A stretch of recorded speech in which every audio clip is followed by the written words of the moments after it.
죽음을 무릅쓴 순종이 있었기에. 죽음을 무릅쓴 순종이 있었기에. 아멘.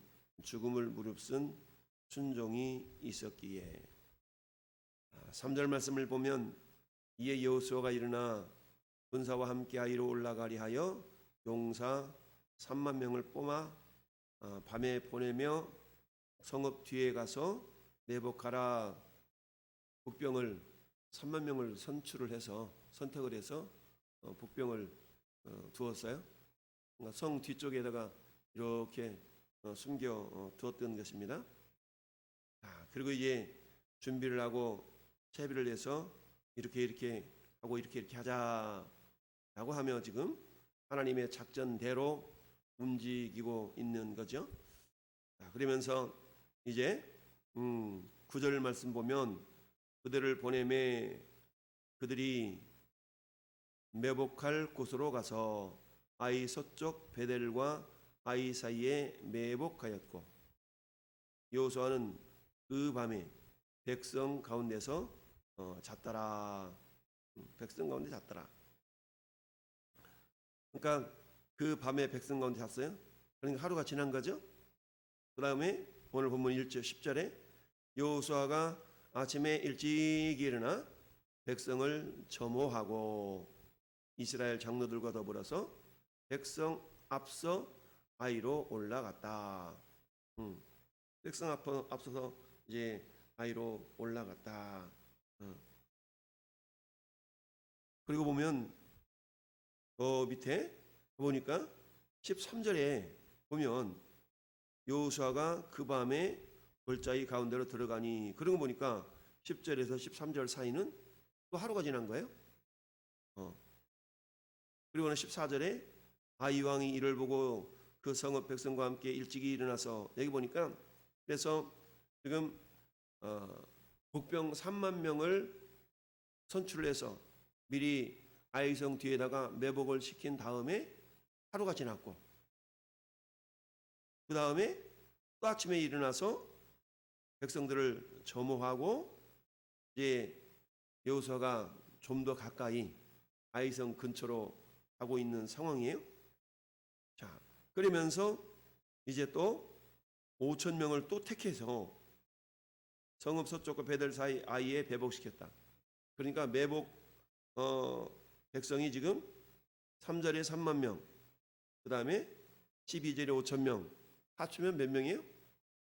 3만 5천 명이 되는 겁니다. 자, 그런데 이 성읍 뒤쪽은 지금 어디 사이에 아니면 아이성과 베델성 사이에 있는 거예요. 아이와 베델 사이에는 약 거리가 한 4km 정도 되기 때문에 그렇게 먼 거리는 아니에요. 자주 얘기했듯이 여기서 한 세교동 정도밖에 안 돼 가까운 거리예요. 마음 먹으면 달려오면 거의 뭐 1시간 이내로 달려올 수 있는 거리잖아요. 그래서 3만 명을 이미 하나님 말씀대로 복병을 두어서 이렇게 매복을 시켰지만 여호수아가 좀 더 철저하게 준비하기 위해서 5천 명을 더 매복을 시켰다. 이것은 자칫 베델에 거주하고 있는 사람들이 아이성을 도우려고 이렇게 내려오는 것을 방어하기 위한 어찌 보면 여호수아의 치밀한 계획이었다라고 우리가 볼 수가 있습니다. 자, 보면 곧바로 쳐들어 올라가지 않냐고 하룻밤 야영하면서 좀 더 아이성 동태를 살피고, 그 다음에는 어때요? 좀 더 5천 명을 더 방비하고, 그 다음에 일부러 13절 그 밤에 골짜기 가운데로 들어갔다. 근데 이 모습이 지금 아이 왕이 이를 보고 14절에, 그러니까 밤에 움직이는 모습이 지금 발각된 거 아니겠어요? 그럼에도 불구하고 어때요? 아이성 사람들이 그 밤에 쳐들어 내려오지 않냐고 하룻밤을 자고 아침에 이렇게 일어나서 나온 겁니다. 자, 그런 상황을 보면 3만 명을 뽑아서 미리 이틀 전에, 그 다음에 하루 전에 골짜기까지 들어가고, 이런 모습들은 굉장히 지금 위험에 노출되어 있는 그런 상황이다 말할 수가 있어요. 그럼에도 불구하고 이들이 이렇게 움직일 수 있었던 이유는 8장 1절에 하나님의 말씀이 있었기에, 그리고 그 말씀대로 여호수아가 또한 어때요? 솔선수범해서 그 밤에 백성 가운데서 잤더라라는 얘기는 여호수아가 먼저 솔선수범했고 10절 하반절에도 백성의 앞서서 아이로 올라가며 우리는 말하면 교회에서 목사나 장로들이 먼저 솔선수범해서 성도들보다 뭔가 먼저 움직이는, 먼저 충성하는 이런 모습을 지금 보이고 있는 모습인 거죠. 자, 그래서 오늘 말씀의 제목이 죽음을 무릅쓴 순종이 있었기에, 결국 어떻게 되는가? 이 아이성을 점령할 수 있게 된 그런 동기가 되었다. 여러분, 며칠 전에 지금 아이성 사람들이 파죽지세로 이스라엘 백성들을 이렇게 치고 내려와서 36명이 일거에 죽음을 당하고 그 일 때문에 어때요? 그 일 때문에 그야말로 이스라엘 백성들이 기운이 다 빠지는 그런 일들이 있었죠. 이것은 아간이 그야말로 신할산 아름다운 이 단벌 200세겔 나가는 은덩어리 50세겔 되는 금덩어리 이걸 탐내어 가지고 숨김으로 말미암아 여리고성에 있는 모든 것을 하나님께 마치 재물처럼 바쳐야 되는데 그렇게 하지 않음으로 말미암아서 결국 실패의 원인이 되었다. 그걸로 말미암아 이제 아간의 가족 자체가 네가 이제는 대신 헤렘 하나님께 온전히 바친 물건이 되어야 된다라고 하면서 결국 아골골짝에서 심판을 당하게 됨으로 말미암아 다시 하나님이 이제 재차 공격해도 좋다라는 허락을 받았던 것이지요. 자, 그러면서 이제 백성들과 함께 이제 작전을 새롭게 진행함에 있어서 하나님의 약속의 말씀이 어때요? 이제 너희 손에 넘겨주었으니 너희들은 복병도 준비하고 이렇게 저렇게 준비해서 좀 올라가서 싸워라라고 말씀을 하고 있는 거예요. 그 복병을 두고 싸우기를 그러면 이제 더 가까이 나가서 그들을 유인해 내는 것이 작전이잖아요. 근데 이미 전날에 이들이 실패한 경험이 있었기 때문에 아이성 사람들의 입장에서는 저놈들 봐라 라고 하면서 의기양양하게 자, 지난번에 이겼으니까 이번에도 우리가 이길 수 있어 라는 그런 어떤 자만심이 있었던 반면에 이스라엘 백성들 입장에서는 하나님께서 이겨 주시겠다라는 그런 약속이 있었음에도 불구하고 어찌 보면 철저하게 지금 준비하는 상황인 거예요. 3만 명의 매복을 준비해 놨다가 거기다 더 5천 명을 투입을 해서 매복을 준비하고 야함을 틈타서 좀 더 골짜기 사이를 두고 아이성과 이스라엘 진영이 있었는데 그 밤에 아예 골짜기까지 이제 막 내려가고 그런데 이런 모습이 지금 아이성 왕에게 이미 발각이 되어져서 이 소식이 다 지금 아이성 왕에게 전달된 상황인 겁니다. 그러자 아이성 왕이 이를 보고 그 성읍 백성들과 함께 일찍이 일어나 급히 나갔다. 이 급히 나갔다는 얘기는 철저하게 준비됨이 없다라는 의미를 우리가 생각해 보게 하는 말씀인데요. 아랍 앞에 이르러 정한 때 이스라엘과 싸우리 하나 말하면 자기들 나름대로 됐어 이제 내가 저놈들 물리치면 돼 라고 하는데 이스라엘이 싸우지 않고 도망가잖아요. 성읍 뒤에 복병이 있는 줄은 알지 못했다. 뿐만 아니라 여호수아와 온 이스라엘이 그들 앞에서 거짓으로 패한 척하면서 광야길로 도망가니까 저놈들 우리한테 이제 패배하고 도망가니까 저것들 쫓아가서 우리가 그냥 이런 겁니다.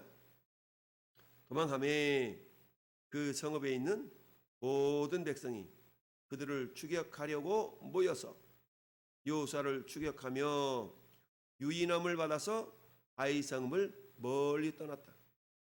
근데 얼마나 준비가 철저하지 못했던지 그야말로 성문을 활짝 열어놓고 이스라엘을 추격해 간 겁니다. 근데 그 성읍 뒤편에는 누가 있어요? 3만 5천 명의 매복한 그런 백성들이 있었기 때문에 이걸 알지 못했던 거죠. 그러다 보면 지금 이제 18절부터는 가던 길을 멈추고 여호수아가 단창을 높이 번쩍 드니까 도망가다 말고 뒤돌아서서 이제 싸울 준비를 하고 그리고 성 뒤에 있었던 복병들이 그야말로 무방비 상태에 아이성을 점령해 들어가면서 불을 넣으니까 연기가 막 올라오는 것을 보고 웬일이야, 큰일 났다 라고 했을 때는 이미 늦었다라는 얘기입니다. 자, 아무리 하나님께서 약속이 있고 우리가 흔히 기도응답의 축복의 말씀에서 에스겔 36장에 그런 말씀이 있죠. 황폐한 성읍을 사람의 때로 채우리라. 그런데 35절에서 그래도 여호와께서 이루어 주시기를 구하여야 할지라. 할렐루야. 여러분, 하나님의 약속이 있다 할지라도 하나님 우리가 기도하기를 원하십니다. 마치 하나님께서 이스라엘 백성들에게 아브라함을 통하여서 아말렉 사람들의 죄악이 관영하기까지 400년 동안 너희가 이방인에게 객이 되어 있을 것이다 라고 말씀하셨어요. 400년이 차서 400년이 됐네, 이제 구원해내야지, 이렇게 하지 않냐고. 어때요? 굳이 하나님께서 30년을 더 기다리신 거예요. 그때가 뭐 어떤 기간이에요? 이스라엘 백성들이 하나님께 기도하기를 기다리신 기간이 결국 430년이 되어버린 겁니다. 원래 400년 만에 그들을 이끌어내셔야 되는데, 그러나 그 약속이 있었음에도 불구하고 이스라엘 백성들이 하나님께 기도하지 않았다는 얘기죠. 구하지 않은 겁니다. 하나님 입장에 볼 때는 이놈들 봐라, 나를 찾지 않네 라고 하면서 하나님도 이렇게 기다리셨던 겁니다. 그래서 출애굽기 2장에 이스라엘 백성들이 고된 노동으로 말미암아 여호와께 부르짖음에, 그 고된 노동으로 말미암아 부르짖는 소리가 여호와께 상달된지라. 그래서 그때 하나님이 아브라함과 이삭과 야곱에게 세운 언약을 기억하사 그랬죠. 그럼 그전에는 기억하지 못했나? 그런 차원이 아니에요.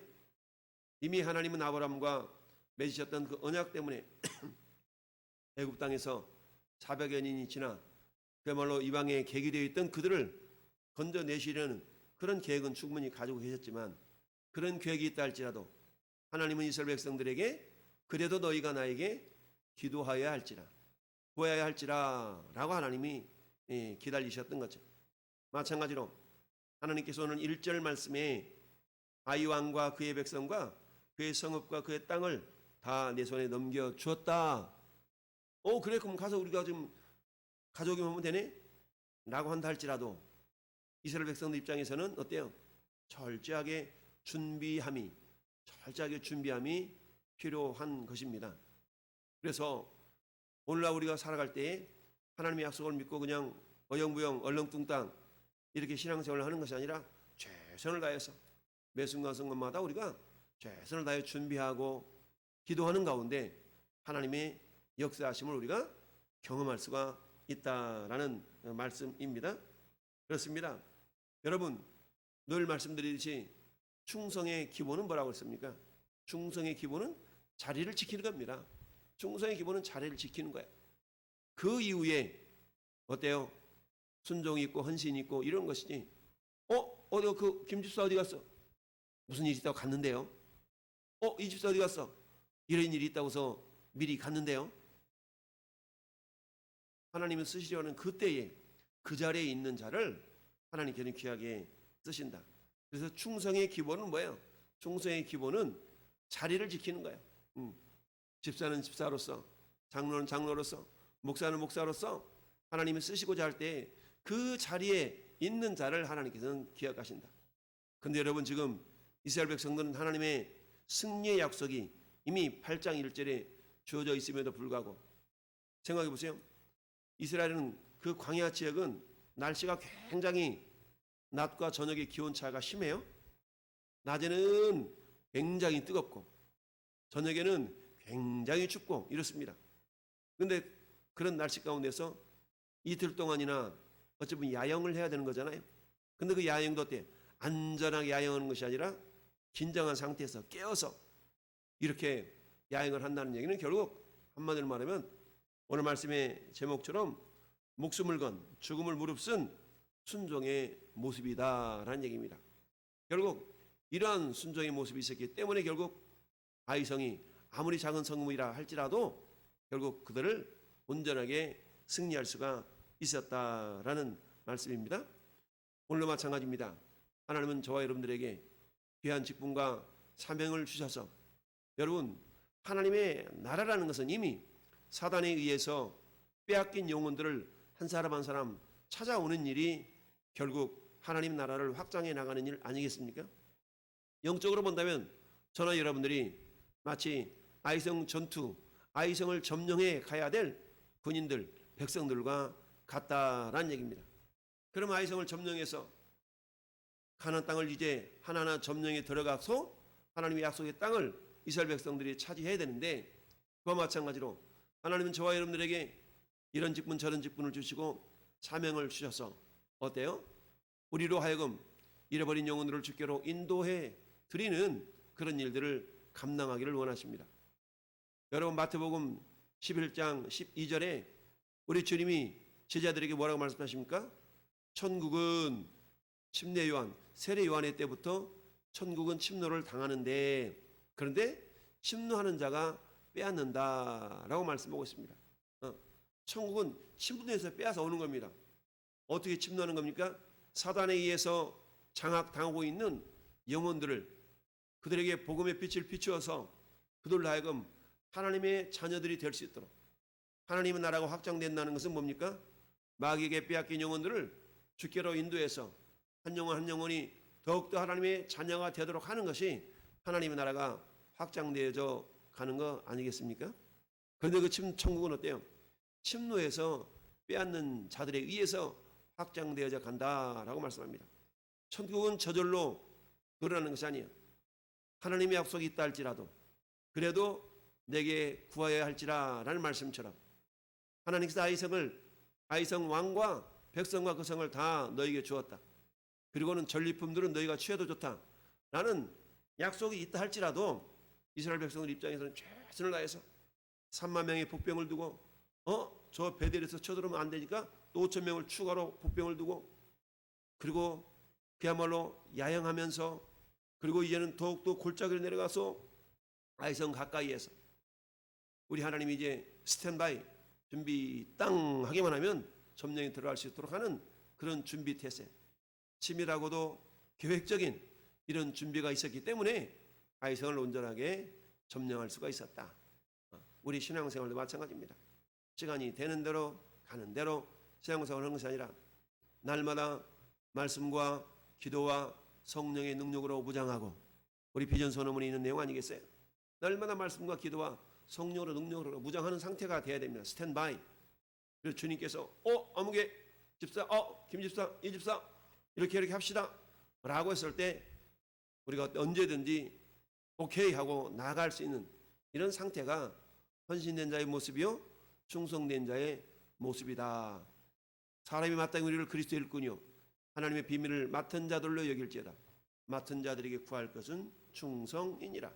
충성의 가장 기본적인 단계, 그것은 자리를 지킵니다. 근데 그 자리 지킴이 어떤 마음의 상태예요? 오늘 이스라엘 백성들이 마치 목숨을 건 그런 순종의 자세처럼 뭐라 말씀하시든지 내가 이행하겠나이다 라는 마음의 자세를 가져야만이 하나님의 뜻대로 온전한 승리를 거머쥘 수가 있다. 하는 성도 여러분, 오늘 하루도 우리의 성도의 삶은 영적인 전쟁이라고 그랬어요. 이 영적인 전쟁에서 승리하기 위해서는 오늘 하루도 저희 여러분들이 말씀과 기도와 성령 충만함으로 승리할 수 있다는 사실을 기억하면서 이 아침도 깨어서 주님께 부르짖고 기도하여 성령 충만함으로 오늘 하루를 승리케 할 수 있는 하나님을 믿고 나가는 우리 모든 성도가 될 수 있기를 예수님 이름으로 축원합니다. 아멘.